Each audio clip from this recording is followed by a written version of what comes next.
Bismillahirrahmanirrahim. Assalamualaikum warahmatullahi wabarakatuh. Kami dari kelompok 6 yang beranggotakan saya sendiri, Nurmila, dan partner saya yang bernama Syahrul Hidayat. Dalam kesempatan ini kami akan mempresentasikan mata kuliah Hadis Tarbawi yang diampu oleh ibu dosen kita yang bernama Ibu Laila Sari. Adapun materi yang akan kami presentasikan pada kesempatan ini adalah tentang karakter yang dimiliki oleh seorang pendidik. Baik teman-teman, untuk mempersingkat waktu, mari kita langsung saja. Untuk materi awal akan dipresentasikan oleh sahabat saya Syahrul Hidayat. Kepada Syahrul Hidayat dipersilakan. Karakter yang dimiliki oleh seorang pendidik adalah adil. Hadis ini berbunyi, An-Nu'man ibni Bashirin anna abahu ata bihi ila Rasulillahi sallallahu alaihi wasallam. Faqala aqulla waladika nahalta mislahu qala la qala farji'hu. Yang artinya dari Nu'aiman bin Bashir radhiyallahu anhu bahwa ayahnya datang membawanya kepada Rasulullah SAW dan berkata, sesungguhnya saya telah memberikan seorang budak kepada anakku ini. Maka Rasulullah SAW bertanya kepada mereka, apakah semua anakmu kamu beri budak seperti ini? Ayah menjawab, tidak. Rasulullah SAW lantas bersabda, tariklah kembali pemberianmu itu. Hadis riwayat muttafaqun alaih. Hadis tersebut menjelaskan bahwasannya Nabi Muhammad SAW terhadap seorang ayah agar bertindak adil terhadap anak-anaknya, di mana seorang ayah adalah pendidik bagi keluarganya. Dan seorang pendidik harus bersikap adil baik dalam ucapan dan tindakannya. Dari hadis tersebut dapat dipetik beberapa pelajaran di antaranya. Yang pertama ada setiap pendidik harus bersikap adil dalam segala hal, baik dalam sikap, pelayanan, dan penilaian. Yang kedua, dalam masalah hibah terhadap peserta didik harus dilakukan secara merata dan sama. Yang ketiga, sebaiknya sebagai pendidik itu ketika dalam menghadapi persoalan selalu merujuk pada Al-Quran dan hadis untuk mencari solusi dalam kegiatan belajar mengajar. Karakter yang dimiliki oleh seorang pendidik yang kedua adalah pengasih. Hadis ini berbunyi yang artinya dari Aisyah radhiyallahu anhu berkata, ada seorang perempuan miskin datang kepadaku dengan membawa kedua perempuannya, maka saya berikan kepadanya 3 butir biji kurma. Ia memberikan kepada masing-masing anaknya sebiji kurma dan sebutir lagi sudah ia angkat ke mulutnya untuk dimakan, tetapi tiba-tiba diminta oleh kedua anaknya juga. Ia lalu membelah biji kurma yang akan dimakannya. Itu akan dibagi kepada kedua anaknya itu. Saya sangat kagum melihat perilaku perempuan itu. Kemudian saya ceritakan kepada Rasulullah SAW peristiwa tersebut. Lantas beliau bersabda, sesungguhnya Allah telah menentukan surga baginya atau ia bebaskan dari api neraka lantaran perbuatannya itu. Hadis riwayat Muslim. Hadis tersebut menjelaskan seorang ibu yang bijaksana dan adil serta penuh kasih sayang. Begitu mulia rasa kasih sayangnya terhadap anak-anaknya. Kasih sayang orang tua terhadap anaknya dalam rumah tangga sama dengan kasih sayang seorang guru dalam pembelajaran. Bedanya orang tua bertanggung jawab dalam kehidupan, sedangkan guru bertanggung jawab dalam pendidikan. Adapun pelajaran yang dapat diambil dari hadis tersebut adalah menunjukkan sifat kasih sayang seorang pendidik, yakni seorang ibu terhadap anak-anaknya, dan di antara kasih sayang seorang guru terhadap murid-muridnya adalah mengajarkan etika dan hal-hal yang penting dalam tatanan hidup di dunia maupun di akhirat nanti. Selanjutnya adalah jujur. Hadis ini berbunyi, An Abdillah bin Mas'ud qala Rasulullah sallallahu alaihi wasallam inna siddiqa yahdi ilal birri wa innal birra yahdi ilal jannah wa innar rajula la yasduqu hatta yuktaba indallahi siddiqa wa iyyakum wal kadhib wa innal kadhiba yahdi ilal fujur wa innal fujura yahdi ilan nar wa innar rajula la yakdibu hatta yuktaba indallahi kadzaba, yang artinya dari Abdullah bin Mas'ud radhiyallahu anhu, ia berkata Rasulullah SAW bersabda, sesungguhnya kejujuran membawa kepada kebaikan dan kebaikan membawa kepada surga. Seseorang yang senantiasa jujur akan dicatat di sisi Allah sebagai orang yang sangat jujur atau yang disebut dengan sidik. Dan jauhilah dusta, karena dusta membawa kepada kejahatan dan kejahatan membawa kepada neraka. Seseorang yang senantiasa berdusta akan dicatat di sisi Allah sebagai pendusta. Hadis riwayat Bukhari Muslim. Penjelasan dari hadis tersebut yang bisa kita ambil, yang pertama adalah hadis ini menjelaskan makna kejujuran atau sidik. Secara bahasa berarti kesesuaian antara ucapan dan kenyataan. Dalam konteks akhlak, ia juga berarti ketulusan niat, konsistensi perbuatan, dan amanah dalam menyampaikan kebenaran. Bagi seorang pendidik atau guru, kejujuran tidak hanya berlaku dalam ucapan, tapi juga dalam menyampaikan ilmu secara benar dan utuh, tidak memalsukan informasi demi kepentingan pribadi, tidak menyesatkan siswa dengan informasi yang tidak valid. Menjadi teladan akhlak yang bisa diikuti oleh peserta didik. Pelajaran yang dapat dipetik dari hadis adalah kejujuran. Kejujuran itu adalah pilar utama dalam kepribadian pendidik. Seorang guru yang jujur menjadi contoh nyata bagi peserta didik. Mendidik dengan hati dan integritas, menjaga amanah ilmu, menginspirasi kebaikan dan moralitas dengan jujur. Guru bukan hanya mendidik akal, tetapi juga membentuk karakter dan hati para muridnya. Baik, selanjutnya akan dilanjutkan oleh Saudari Nurmila. Terima kasih kepada sahabat Syahrul Hidayat. Baik teman-teman, izinkan saya melanjutkan materinya. Karakter yang dimiliki oleh pendidik selanjutnya adalah sabar.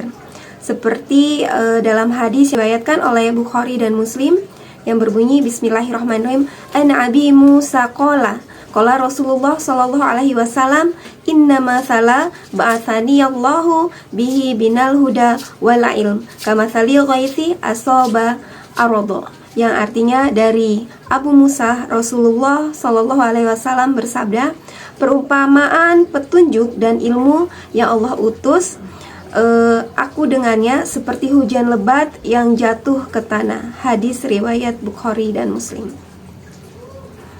Di mana penjelasan dari hadis tersebut adalah dalam hadis ini Nabi menggambarkan ilmu dan hidayah yang beliau bawa seperti hujan yang menyuburkan tanah. Seorang guru juga seperti hujan yang membawa manfaat bagi murid-muridnya. Namun tanah yang berbeda menyerap dengan cara yang berbeda pula. Inilah gambaran bahwa seorang guru harus sabar menghadapi murid dengan berbagai macam karakter dan tingkat pemahaman yang berbeda. Karakter selanjutnya yaitu tawadu. Sebagaimana dalam hadis riwayat Bukhari, An Masrufkin qala dakhalna ala Abdillah bin Mas'udin qala ya ayyuhan nas man alima syai'a falyaqul bihi wa man lam ya'lam falyaqullahi a'lamu fa innama minal ilmi an yaqula lima la ya'lamullah a'lamu qala Allahu azza wa jalla li nabiyhi sallallahu alaihi wasallam qul ma asal alukum alaihi min ajrin wa ma ana minal mutakallifin, yang dimana artinya dari Masruq berkata, kami masuk ke rumah Abdullah bin Mas'ud, kemudian ia berkata, wahai sekalian manusia, barang siapa yang mengetahui sesuatu, maka hendaklah ia mengatakan apa yang diketahuinya, dan barang siapa yang tidak mengetahuinya, maka hendaklah ia mengatakan Allah lebih mengetahui terhadap sesuatu yang tidak ia ketahui. Hadis riwayat Bukhari.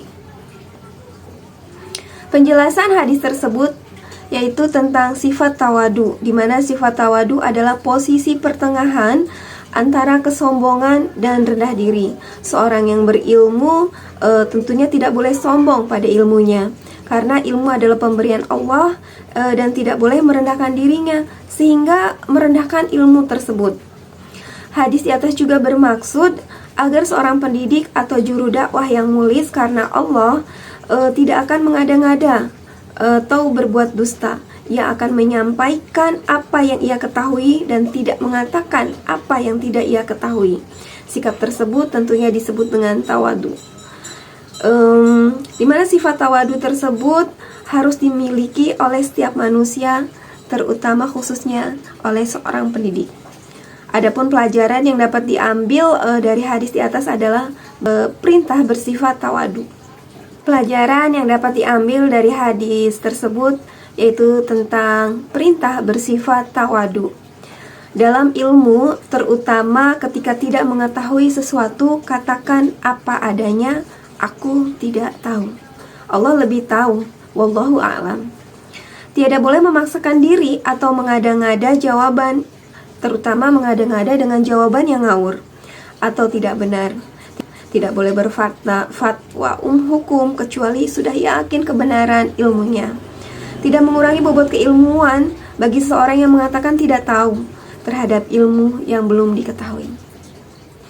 Baik teman-teman, kita lanjutkan dengan karakter selanjutnya yang harus dimiliki oleh seorang guru, yaitu toleran dan bijaksana. Di mana dalam sebuah hadis riwayat Muslim yang artinya dari Muawiyah bin Al-Hakam radhiyallahu an, sewaktu ketika aku sholat bersama Rasulullah Shallallahu Alaihi Wasallam, tiba-tiba ada seorang laki-laki bersin.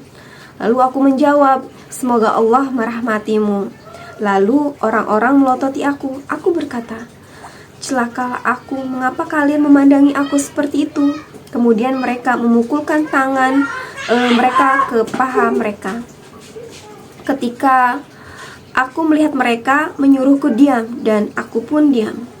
Setelah Rasulullah SAW selesai sholat, demi ayah dan ibuku, aku belum pernah melihat seorang pengajar sebelum dan sesudahnya yang lebih baik dalam pengajarannya daripada Rasulullah. Demi Allah, beliau tidak memandang aku dengan muka masam, tidak memukul dan tidak memakiku. Kemudian Rasulullah bersabda, sesungguhnya sholat itu tidak patuh dicampur dengan perkataan manusia. Sholat itu adalah tasbih, takbir, dan membaca Al-Quran.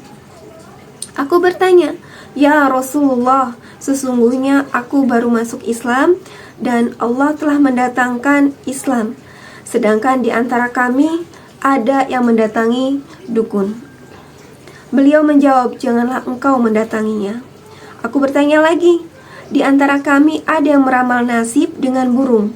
Beliau menjawab, demikian itu hanya terkaan hati, maka janganlah perhambat dengan dugaan itu. Hadis riwayat Muslim. Hadis tersebut menjelaskan bagaimana akhlak Rasulullah sebagai seorang guru atau pendidik yang baik dalam menyikapi kesalahan yang dilakukan oleh para sahabat. Beliau sangat toleran dan bijaksana dalam menanggapi setiap kesalahan yang dilakukan.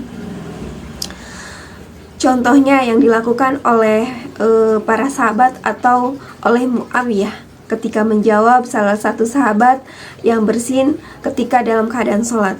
Namun dengan seketika sahabat lain yang sedang sholat pun melototinya dan memukulkan tangan di atas pahanya dengan maksud agar Muawiyah diam.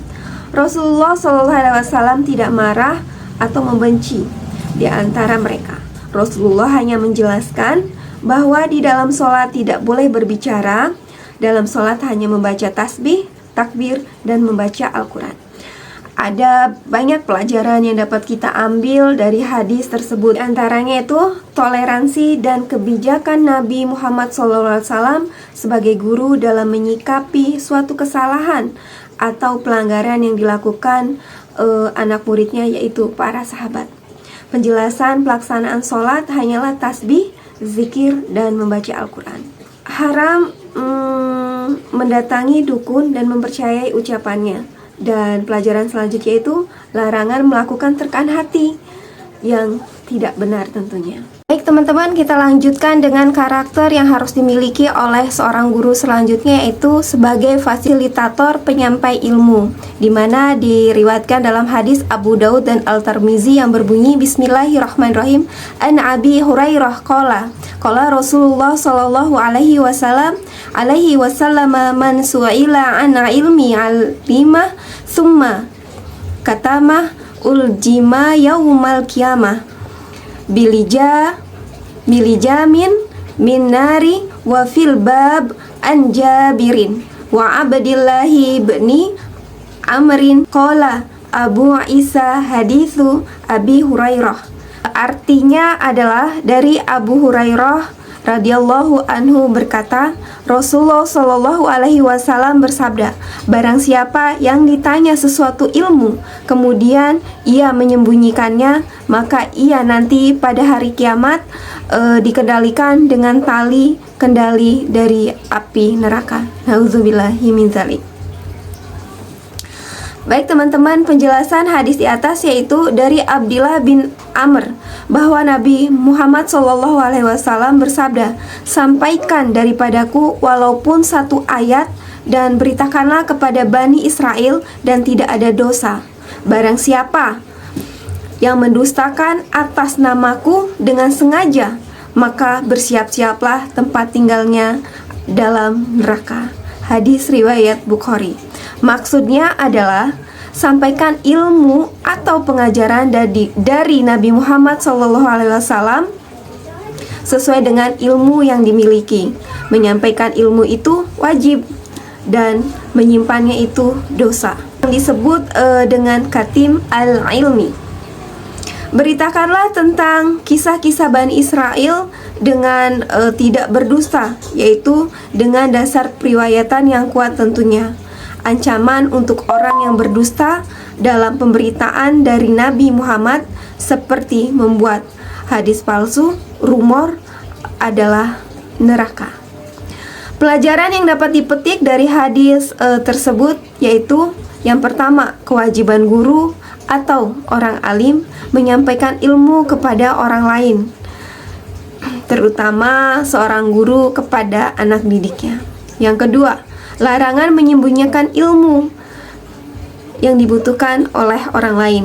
Yang ketiga, sifat guru yang baik adalah terbuka, transparan, dan pemurah, tidak pelit dalam ilmu bagi siapa saja yang membutuhkannya. Yang terakhir yaitu ancaman menyimpan ilmu sejenis dengan perbuatannya, yakni diikat mulutnya dengan api neraka, karena mulutnya bungkam tidak menjawab kebenaran. Seperti contohnya adalah seorang saksi yang tidak ingin berkata jujur, itu juga bisa ya teman-teman. Mereka yang bungkam atas kebenaran. Astagfirullahaladzim. Demikianlah karakter atau kepribadian yang harus dimiliki oleh pendidik. Dari materi yang saya sampaikan atau yang saya presentasikan, dapat kita tarik kesimpulan bahwa seorang pendidik itu bukan hanya seorang guru. Jadi orang tua juga bisa dikatakan sebagai seorang pendidik, karena orang tua adalah guru pertama dan utama bagi peserta didik. Baik teman-teman, orang tua ataupun guru hendaknya memiliki sifat-sifat kepribadian seperti yang kita bahas tadi, yaitu adil. Adil di mana seorang pendidik itu hendaknya berkepribadian adil di tengah-tengah anak didiknya, baik dalam ucapan, perbuatan, dan tindakan tentunya. Karakter yang kedua adalah pengasih, di mana seorang pendidik harus memiliki rasa kasih sayang terhadap anak didiknya, di mana kasih sayang seorang guru kepada siswanya atau kasih sayang orang tua kepada anaknya. Yang ketiga yaitu jujur. Seorang pendidik atau seorang guru yang jujur tidak hanya mengajarkan kebenaran, tapi juga menjadi teladan tentunya dari kebenaran itu sendiri. Jadi guru itu bukan hanya menjadi fasilitator penyampai ilmu ya teman-teman, tapi guru juga bisa dijadikan teladan atau contoh bagi peserta didiknya. Karakter yang keempat yaitu sabar. Guru tentunya harus memiliki sifat yang sabar dalam menghadapi karakter-karakter peserta didik, di mana peserta didik ini memiliki karakter dan tingkat pemahaman yang berbeda. Kepribadian yang selanjutnya itu tawadu. Seorang pendidik atau juru dakwah yang mukhlis karena Allah tidak akan mengada-ngada atau berbuat dusta. Ia akan menyampaikan apa yang ia ketahui dan tidak mengatakan apa-apa yang tidak ia ketahui. Dan sikap tersebut disebut dengan tawadu. Kepribadian yang harus dimiliki oleh sifat guru yang selanjutnya adalah toleran dan bijaksana. Sikap toleran dan bijaksana sangat diperlukan dalam menyikapi suatu kesalahan atau pelanggaran yang dilakukan oleh peserta didik dengan tujuan untuk perbaikan kesalahan sehingga murid sadar dan menerima perbaikan itu. Dan kepribadian yang terakhir yaitu guru sebagai fasilitator penyampai ilmu, di mana sifat guru yang baik adalah guru yang terbuka, transparan, dan pemurah, tidak pelit dalam ilmu bagi siapa saja yang membutuhkan, terutama bagi peserta didik. Baik teman-teman dan ibu dosen, demikian materi yang bisa kami sampaikan. Kurang dan lebihnya kami ucapkan terima kasih. Saya akhiri dengan membaca Alhamdulillahirabbil alamin. Bagi teman-teman yang ingin memberikan saran atau tambahan agar materi yang kami sampaikan ini lebih berkualitas lagi tentunya, silakan tulis di kolom komentar. Terima kasih. Saya akhiri dengan membaca penutup majelis. Subhanaka Allahumma wa bihamdika asyhadu alla ilaha illa anta astaghfiruka wa atubu ilaik. Wassalamualaikum warahmatullahi wabarakatuh.